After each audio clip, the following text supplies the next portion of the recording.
ये लवकर.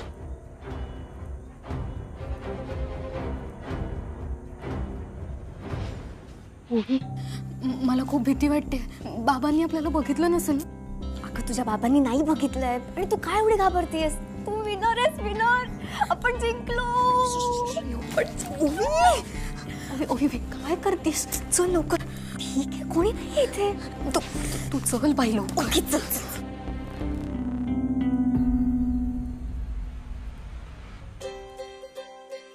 ओवी अगं And the winner is हळू.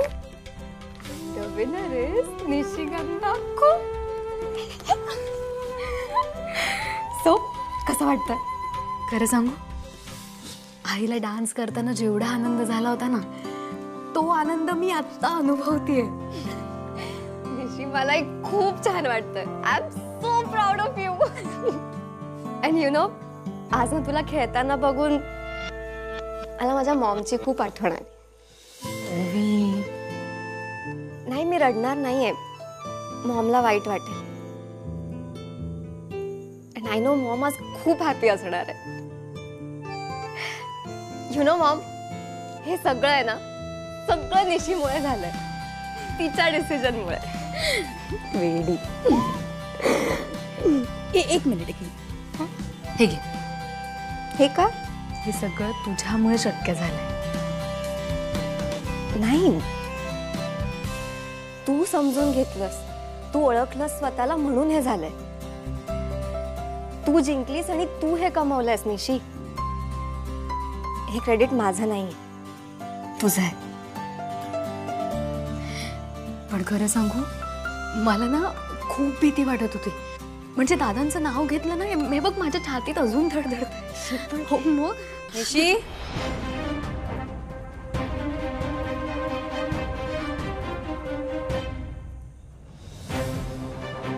काय गो,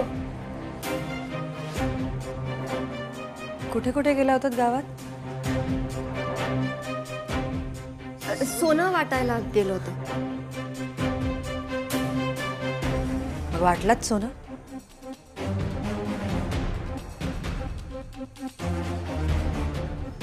काय गो निशी, गावातली माणसं पण भेटली असतील ना? त्यांनी पण सोनं दिलं असेल.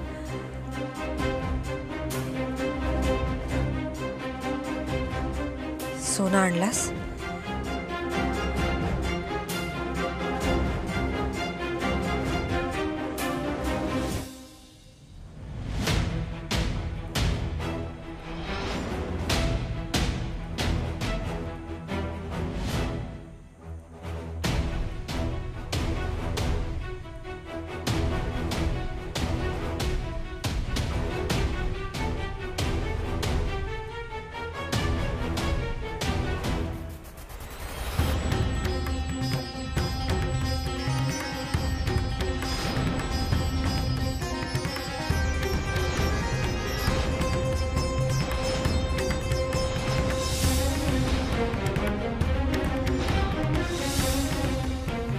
आज हे सोनं घेऊन आले मी.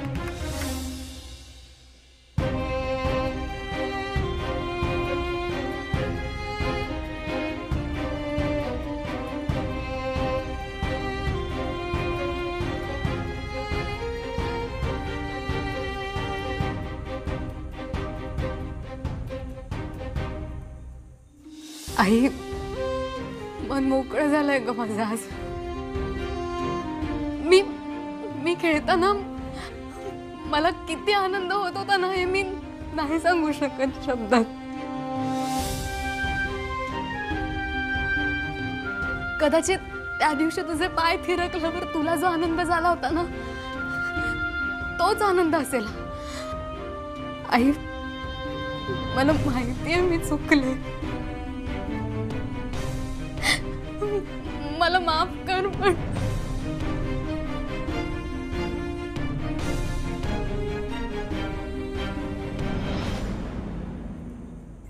पण का कळलं?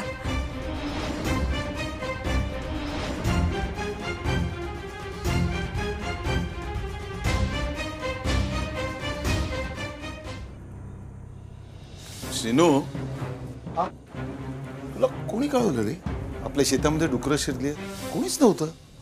दादा मामा मला पण काही कळलं नाही ते, पण मी माहिती काढतो हा.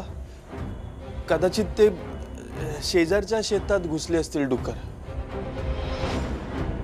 ते अंधार होता ना त्याच्यामुळे काही कळलं नसेल काही. त्यामुळे सगळा घोळ झाला ना. समारंभ अर्धवट सोडून यावं लागलं आणि मी त्यांना कबूल केलं होतं की सगळी बक्षिसं देतो. बरं दिसत नाही ना. आणि श्रीनू मुख्य म्हणजे विजेतीचं कौतुक करता आलं नाही रे. तुला कळलं का कुठल्या गावातली कोण होती ते? हा विजेती कोण होती?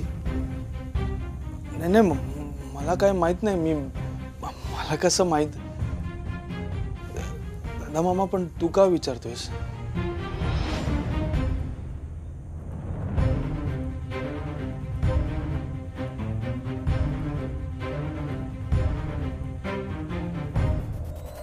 कुठल्याही खेळाला माझा विरोध नाहीये. तू बेलाशक खेळ, आवड आणि छंद म्हणून खेळ. मी परवानगी दिला होता. पण हे काय आहे? 4 लोकात कमी कपड्यात खेळायचं नाही सांगितलं होता. दादा नको ना. निशी रॅकेट दे. दादा नको ना. रॅकेट दे.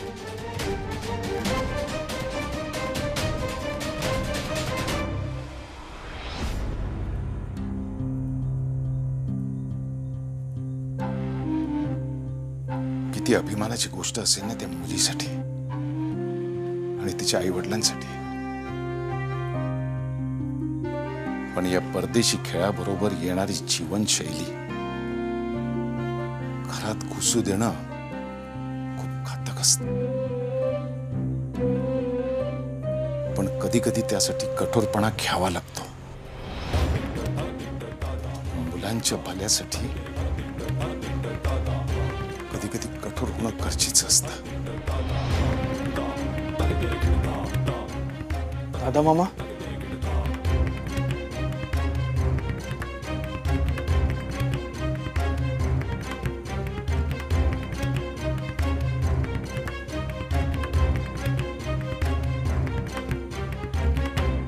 तुला कसं कळलं?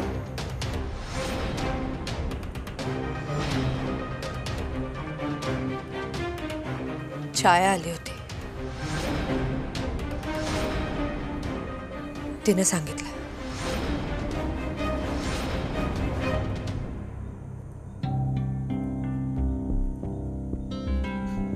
दोघी वेळेत पोचलात ना?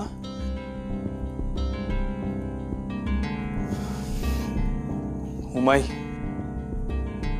आता तूच समजवूया. मी सांगून नाही ऐकत.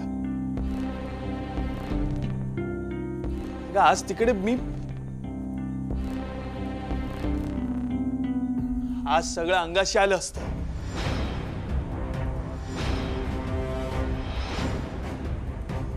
उमाई अगं आज मी सुद्धा खोटं वागलो ग दादा मामाशी.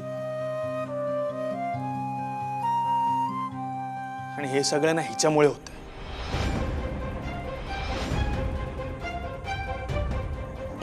एक्सक्यूज मी श्रीनिवास, मी काय केलं? अगं तूच घेऊन गेलीस ना निशीला तिकडे. नाहीतर एरवी निशी नाही जात अशी. तिला आजपर्यंत तिच्या मनासारखं करता आलं नाही म्हणून. हे सगळं दादा मामाला कळलं तर? अरे पण मी शीनू ओवी थांबा. वाद घालू नका. पण मग तू हे त्याला सांग ना. आणि श्रीनिवास काय रे, तुला सगळ्यांची हेल्प करायची असते ना. तुला सगळ्यांच्या मनातलं कळतं. मग आजपर्यंत निशीला काय वाटतंय हे कसं कळलं नाही?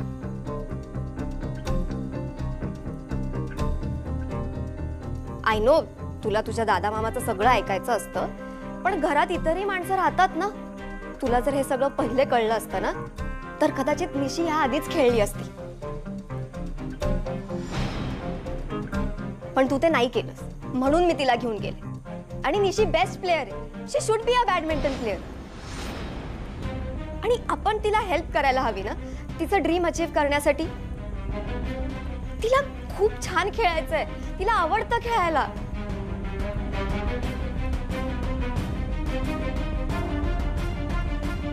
पण ओवी आवड वेगळी आणि आपल्याला आयुष्यात पुढे काय व्हायचंय ते ध्येय वेगळं.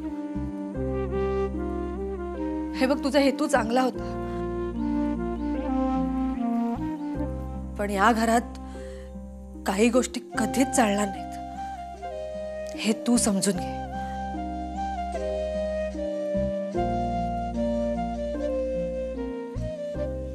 आणि निशी, तुला तरी कळायला हवं ना. मला माहितीये तुला मोह झाला, ठीक आहे, पण तू खोटं बोललीस.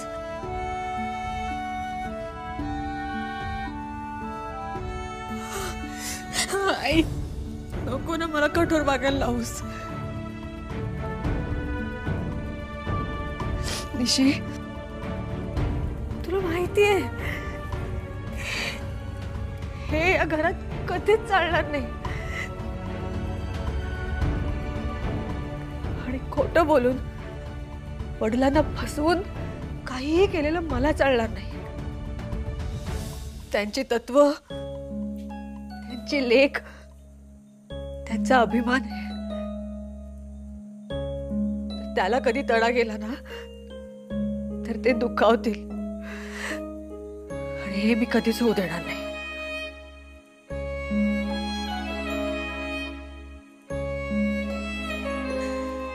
आणि आता मीही हे होऊ देणार नाही.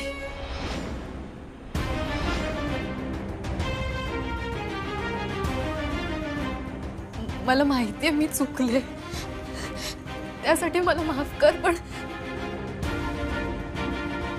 मी यापुढे बॅडमिंटन खेळणार नाही.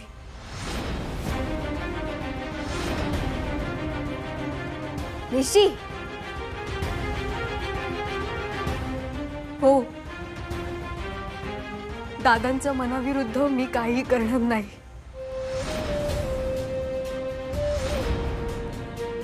मी नाही खेळणार बॅडमिंटन. माहितीये तू तुझ्या मनावर दगड ठेवून हा निर्णय घेतस, पण तू खरंच खूप समजूतदार असस. माका अभिमान आहे तुझा, खूप अभिमान आहे माका.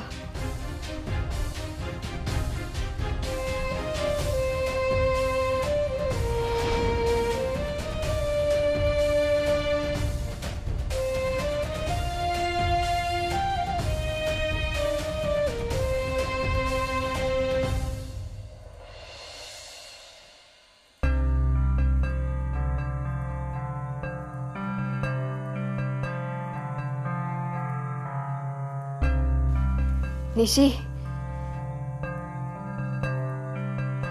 निशी जागी आहेस ना तू? झोपच येत नाहीये. असं वाटतंय की दिवसभर मी स्वप्नात होते आणि आत्ता जाग आलीये मला.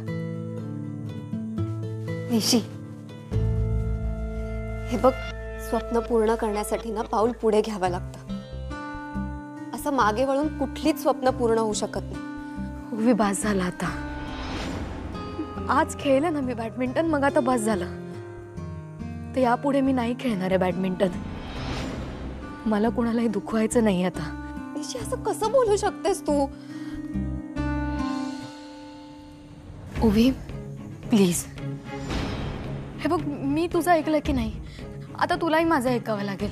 ह्या सगळ्यात नाहीये ग काहीच भविष्य.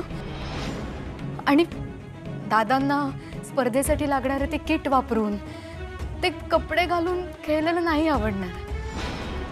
आणि मला त्यांच्या मनाविरुद्ध काहीच करायचं नाही. आणि स्वतःच्या मनाविरुद्ध गेलेलं चालणार आहे?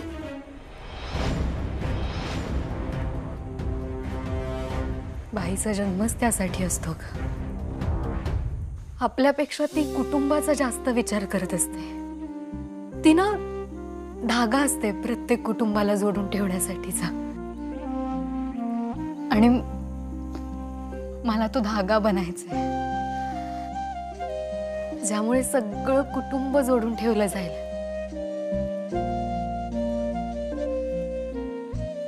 आणि हो,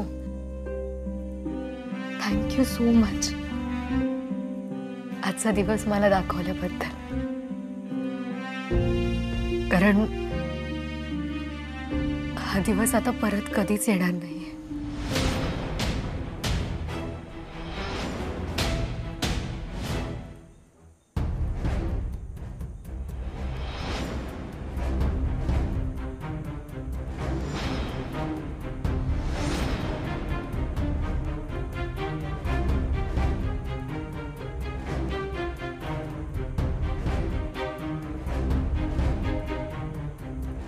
वेळेत पोचलास ना कार्यक्रमात? चांगलं झालं ना कार्यक्रम? मुलींच्याच स्पर्धा होत्या ना?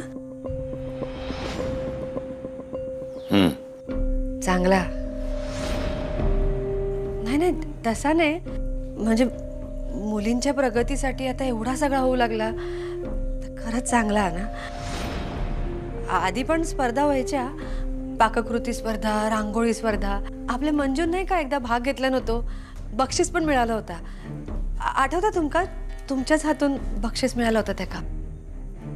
पण आता खेळाच्या पण स्पर्धा होतात मुलींसाठी. चित्र बदलू लागलं. हो, चित्र बदलू लागलंय, पण आपल्या बाजून, बघणाऱ्याच्या बाजून नाही. आणि उमा, परदेशी खेळ आपल्याला खेळायला यायला लागले म्हणजे आपण आयुष्यात खूप काही प्रगती केला असं नाही ना. आज या स्पर्धेमध्ये आपला निशी पण असता, पण त्याका या परदेशी खेळ खेळायचा नाही म्हणून मी नाकारलाय. आणि मला त्याचा काही पश्चाताप वगैरे झालेला नाही, बिलकुलच नाही. मी ज्या काय करतोय ते निशीच्या भल्यासाठीच करताय.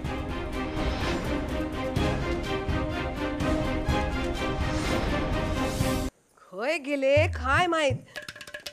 हो काय गो? हो इथे काय करतस? घर भर शोधला तुमका. इथून जाऊन जाऊन कुठे जाणार आहे मी? दुसरीकडे कुठे जायला जागा आहे मला? असा कशाला विचार करतास? या माझा माहेर असला ना तरी तुमच्यासाठी काय परका नाही. सगळी माणसं आपलीच हत आणि सगळी आपल्याका जीव लावतात. हं? मग लाली, आपल्यावर जीव लावणाऱ्या माणसांशी आपण कधी अबोला धरतो का ग? कळला माका कोणाबद्दल बोलतात ते. खरंच बोलतोय. अगं उमा वहिनी किती करतात सगळ्यांसाठी आणि त्यांच्याबरोबर तू अबोला धरलास. मी काय मुद्दाम करत नाही. हा या सगळा त्या ओवीमुळे होता. ए लाली लाली, ओवी बद्दल कशाला ग बोलतेस? आई विना पोर आहे बिचारी, आपण पण तिला समजून घेतलं पाहिजे ना. उगाच त्या उमा वहिनींवर रागवायचं, रुसायचं कमाल आहे. माका कोणाचा कौतुक नका हा सांगू. माका माहित आहे माझी चिडचिड होता. हा पण ती कोणावर करणार? हक्काच्या माणसांवरच ना. हा त्या ओवीच्या तोंडात कशाक लागू मी? उमालाच बोलणार ना मी. भाऊजाया माझी. लाली, काही झालं तरी आपण पाहुणेच आहोत ना. तुम्ही असाल पण मी या घरची लेक असा. लाली, पण आता पाहुणीच ना. अहो माझा सोडा हो, पण आपला श्रीदू या घरात लहानाचं मोठं झाला. हा या घरातल्या लोकांमध्ये मिसळलेला. या घरातल्या लोकांका तो आपल्यातलोच वाटतो. त्याचो या घरावर हक्क असा आणि त्याचे आई बाप म्हणून आपण या घरात हक्कान राहू शकतो.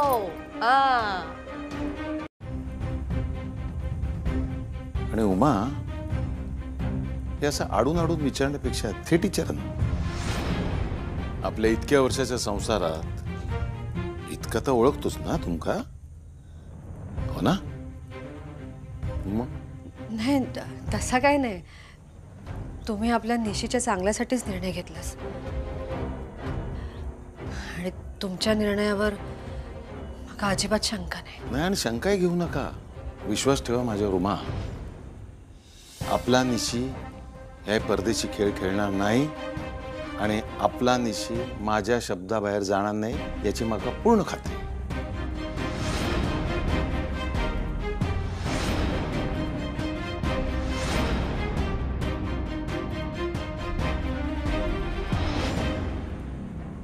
आणि अजून एक गोष्ट, घरातली हवा बदलली की घरातली माणसं पण बदलतात. त्या पाहुणेमुळे आपल्या निशीच्या मनात जर परत असले विचार येत असतील तर वेळीच आवरा उमा, सांगून ठेवते तुमका.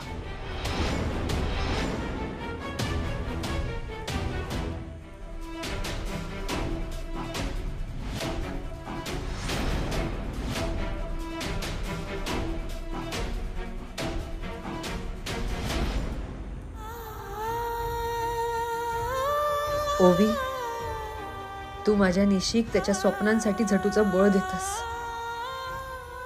पण या स्वप्नांका पंख नाही आहेत. आणि तू या सगळा कशासाठी करतस ता माहीत माका.